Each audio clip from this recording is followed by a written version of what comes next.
안녕하세요, 심리진입니다. 오늘은 우울증 테스트를 들고 왔어요.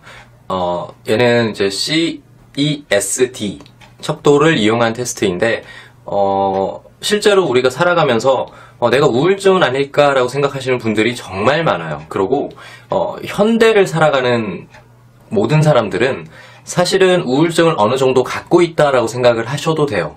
그러니까 현대사회가 굉장히 복잡하고 우울증을 줄 수 있는, 그러니까 스트레스 요소가 굉장히 많기 때문에 어느 정도 우울증을 갖고 있다라고 생각할 수 있어요. 그런데 내 우울증의 정도가 어느 정도 심각한 건지, 혹은 병원 치료를 받아야 하는 건 아닌지, 이런 것들을 감안하기가, 저희가 재기가 굉장히 어려운 거죠. 그래서 제가 테스트를 준비했고요. 그 우울증을 치료하는 방법들도 잠깐은 얘기를 드릴 거예요. 나중에 이제 우울증 치료에 대한 얘기들은 다음 영상에 이어지는 걸로 말씀을 드리겠습니다. 먼저 테스트를 한번 보시죠. 네, 이 테스트는 CESD, 척도를 이용한 테스트고요. 첫 번째, 평소 그렇지 않던 일들이 귀찮아졌다. 여기에 대한 판단을 어떻게 하시면 되냐면 일주일 동안으로 생각하시면 돼요. 사실은 저희가 비율을 생각할 수가 없기 때문에 이렇게 일주일치로 가장 쉬운 비율로 본 겁니다. 일주일치로 봤을 때 내가 거의 없다, 0일 혹은 하루도 뭐 하루 종일 그런 기분이 든 적은 없다 라고 하시면 0점이고요.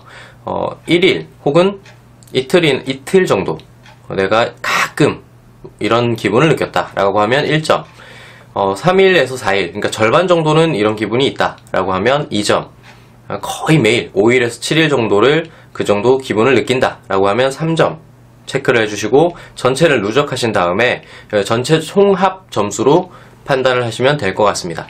그러니까 이런 거죠. 1번을 예를 들어 봤을 때 귀찮아졌다. 그러니까 예전에 비해서, 옛날에 비해서 나는 청소 같은 거 귀찮아하지 않았었는데 청소를 되게 귀찮아하고 있다 지금.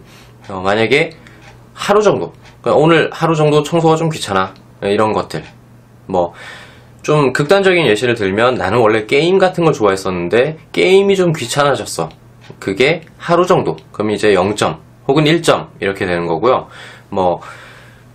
나머지 항목들은 거의 다 그냥 보시면 알 거예요. 7일 중에 내가 어느 정도 이런 기분이다 라는 것이 거의 다 느껴질 텐데, 의아한 것들이 있을 거예요. 그러니까 예를 들어서 8번 항목 같은 경우에 미래에 대해서 희망적이라고 느낀다라는 것이 우울증과 무슨 관계가 있나 이런 생각이 드실 거예요. 하지만 그냥 체크를 해주시면 됩니다. 그러니까 우울증 이외에 정상적인 척도도 추가적으로 되어 있다라고 보시면 돼요. 그래서 사실은 정상인이 이 점수가 0점이 나올 수는 없어요. 오히려 10점 정도 나오는 것이 정상에 가깝다라고 보시면 될 것 같습니다. 전체 총점을 한번 내시고요. 멈춰놓고 총점을 내신 다음에 결론을 들으시면 될 것 같습니다. 자, 테스트 결과를 총점을 내셨나요? 일단은 기준 점수를 말씀을 드릴게요. 16점을 초과하신 경우에, 16점 넘어가신 경우, 이상이 되신 경우에는 경증이라고 보실 수 있습니다. 현대인들은 16점 정도 나오는 게 정상이라고 봐요. 그러니까 복잡한 사회를 살아가고 있기 때문에 저희가 시골에 사는 게 아닌 이상 우울증은 이 정도 있다라고 보시면 될 것 같아요. 어쨌든 16점 정도는 경증.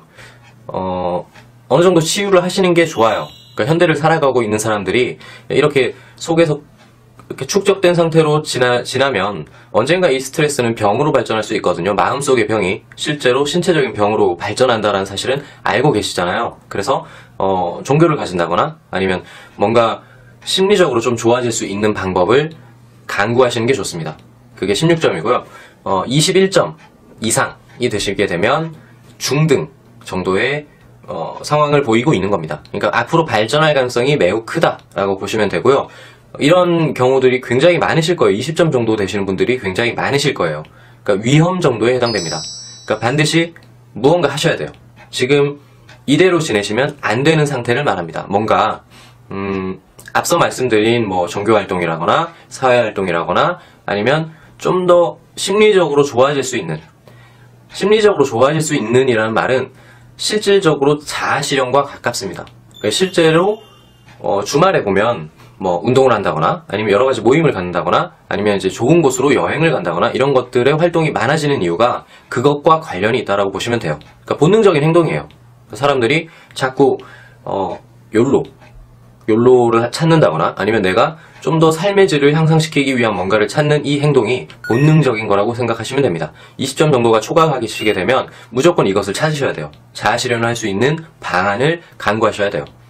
그리고 25점을 넘었다라고 하면 실제로 의학적으로는 중증이라고 봅니다. 여기서부터 병증이라고 보시면 돼요. 그러니까 우울증이라고 하는 것을 우리가 오해를 많이 하고 있는데 우울증은 실제 16점 정도 넘어서게 되면 우울증이라고 볼 수도 있어요. 하지만 이것은 현재를 살아가는 우리들에게는 감기 같은 거예요. 그러니까 왔다가 갈 수 있어요. 그러니까 저희가 나도 삶의 질을 찾아야 돼, 나도 지금 이렇게 살아서는 안 될 것 같아 라고 느끼는 것, 그것이 자연스러운 반응이에요. 그러니까 우울증, 감기가 왔을 때 우리 몸이 나 쉬어야 돼 라고 반응하는 것과 똑같은 거예요. 그러니까 이 반응을 놓치시면 안 돼요. 저희가 이런 느낌이 왔을 때 무조건 자아실현을 위한 뭔가를 하셔야 돼요. 그래서 그것을 행해 주시면 되는데 25점을 초과하신 경우에는 어느 정도 병원 치료를 하시는 게 좋거나 아니면 무언가를 바꾸셔야 돼요. 아예 직장을 옮긴다거나 아니면 사람을 바꾼다거나 주변 사람들을 바꾼다거나 이런 것들이 이루어지셔야 돼요. 여기서 이제 이 테스트지에서 두 가지 항목이 빠져있다라고 보시면 되는데요. 첫 번째는 성생활이에요. 그러니까 내가 성적인 욕망이 굉장히 떨어진다. 그러니까 성적인 욕망이 없을 수는 없거든요. 그런데 점점점 떨어지는 것을 느낀다. 이 항목이 없고요. 그리고 두 번째는 자살에 대한 항목입니다. 그러니까 내 자살이 꼭 아니어도 내 인생이 끝났으면 좋겠다라고 느끼는 경우들. 이대로 그냥 죽어버렸으면 좋겠다. 가끔 이런 생각을 할 수 있거든요. 그런데 이런 생각이 점차 많아진다라고 하면 점수를 부여하는 거죠. 그래서 이 두 가지 항목이 나는 해당 사항이 있는데 지금 여기 테스트지에서는 정상으로 나왔어. 그러면 이 항목을 반점 정도를 주시면 돼요. 그러니까 내가 자살을 매번 느낀다, 거의 매일 느낀다라고 하신 경우에 원래 최고 항목은 3점이에요. 최고 점수는 3점인데 이 3점에 해당되신다면 1.5점 정도를 플러스 해주시면 돼요. 반점 정도를 추가해서 내 점수다라고 판단을 해주셔도 될 것 같습니다. 앞서 말씀드렸다시피 우울증은 감기 같은 증상이에요. 실제로 대부분의 우울증은 감기처럼 내가 빨리 나아야지 라고 하는 이 의지만 있다면, 고쳐야지라는 의지만 있다면 대부분은 그냥 자연 치유되는 그런 현상이에요. 그래서 고치려는 의지를 그대로 실현시켜 주시면 되고 그에 따라서 치유되는 모습만 지켜보시면 되는데 이 문제는, 우울증의 문제는 뭐냐면요, 우울증은 정신적 자살의 시작이에요. 그래서 이것이 발전하게 되는 경우에 나 스스로를 죽이고요. 그 다음에 두 번째 문제로 이 우울증은 실제로 많은 사람들한테 피해를 주는 건 아니에요. 그런데 이 피해를 받는 사람들이 바로 본인의 소중한 사람들이에요. 가족들, 친구들, 이런 사람들이 그 본인의 우울증으로 인한 피해를 받게 되는 사람들이에요. 그러니까 사실은 이 우울증이 모르는 사람들에 대한 피해를 주는 것이 아니라 내가 아는 사람들 모두에게 피해를 준다라고 생각을 하면 굉장히 심각한 질병인 거예요. 그래서 이 테스트는 굉장히 중요하고요. 본인이 좀 심각하다라고 하면 반드시 치유를 하셔야 됩니다. 그래야 본인을 지키고 소중한 사람들을 지키는 길입니다. 앞으로 있을 영상에서는 이 치료 방법에 대해서도 말씀을 드릴 거고요. 이후 영상도 지켜봐 주십시오.